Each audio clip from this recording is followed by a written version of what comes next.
What's up, guys? Tanjum here, and today I'm going to be bringing you two reviews for two trade paperbacks. Both of them are from Image Comics, and these have been pretty much talked about, through comic book circles, podcasters, what have you, for a while now. And I thought I'd give them a little bit of a go.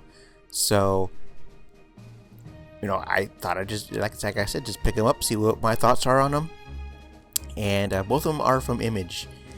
And they actually have been mentioned in one of my previous videos, Image, Why Not the Big 3 video. I believe I'll have an annotation up here somewhere, talking about Image and stuff like that.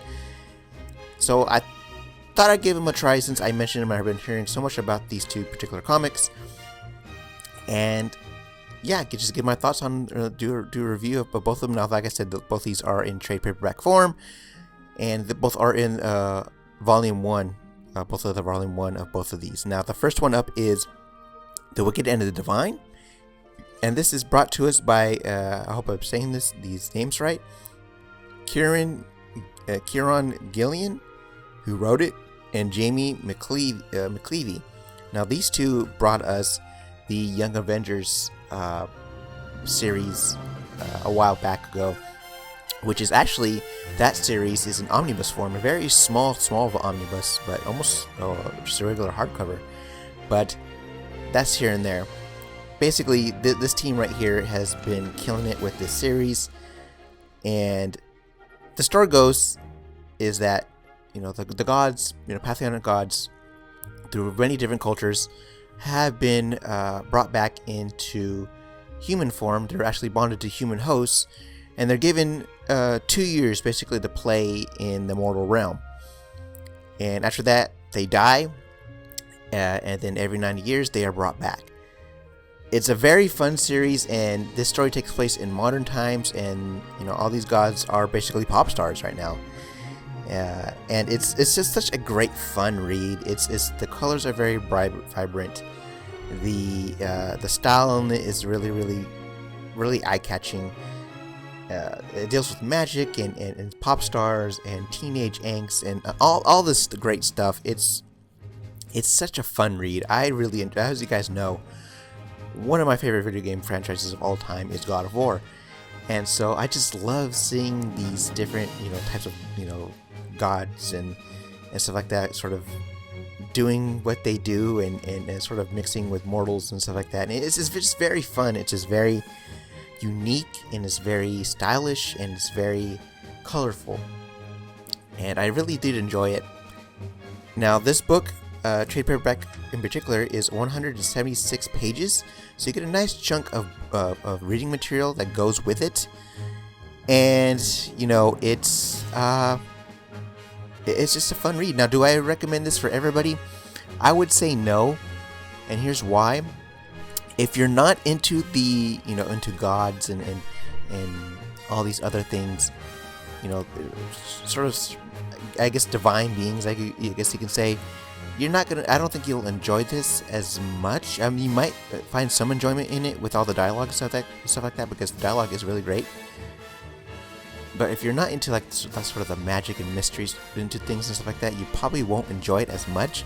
But if you are into that type of stuff like I am, you will enjoy it, and I am intending on picking up Volume 2 whenever it comes out.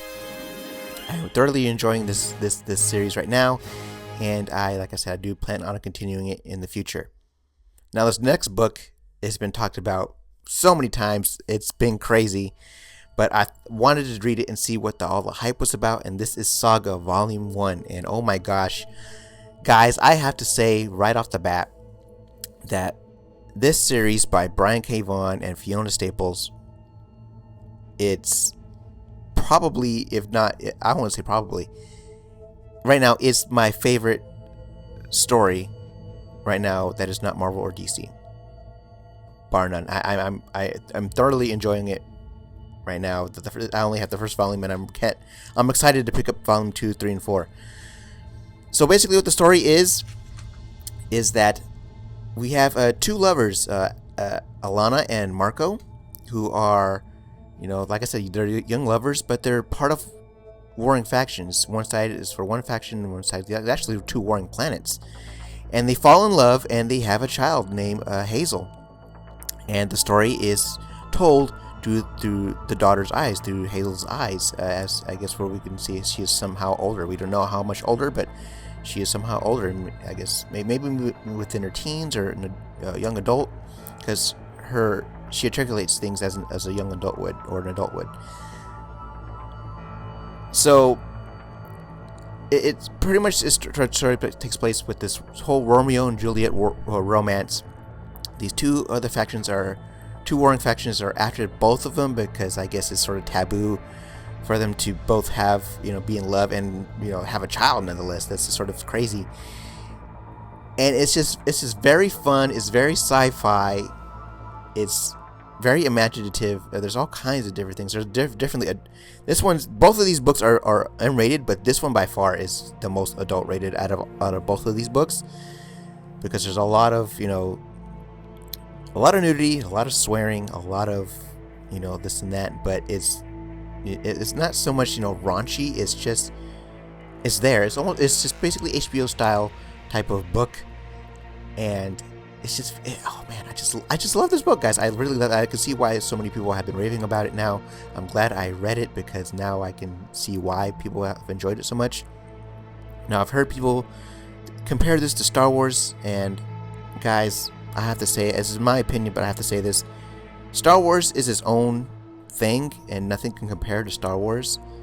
But it captures somewhat what Star Wars was, but Star Wars is totally its own thing, and nothing can compare to it, in my opinion.